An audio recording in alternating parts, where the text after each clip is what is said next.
ஜம்மு காஷ்மீரை வந்து தனி நாடாக ஆக்கிடணும், முஸ்லீம் நாடாக மாற்றணும் அப்படின்றது அவங்களோட நோக்கமாக இருக்குது.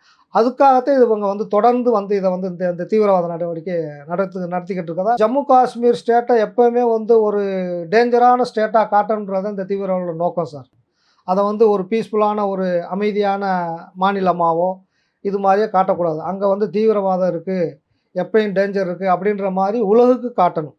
அப்படின்றத இந்த லஷ்கர் தொய்பாவோ மற்ற ஜெய்சிமோ மற்ற இந்த தீவிரவாத இயக்கம் குறிப்பாக வந்து பாகிஸ்தானோட ஐஎஸ்ஐ அமைப்புக்கு கீழே இயங்குகிற தீவிரவாத அமைப்புகள்லாம் இந்த மாதிரி ஒரு வந்து மனசில் வந்து சர்வதேச அளவில் இந்த மாதிரி ஜம்மு காஷ்மீரை வந்து தனி நாடாக ஆக்கிடணும், முஸ்லீம் நாடாக மாற்றணும் அப்படின்றது அவங்களோட நோக்கமாக இருக்குது.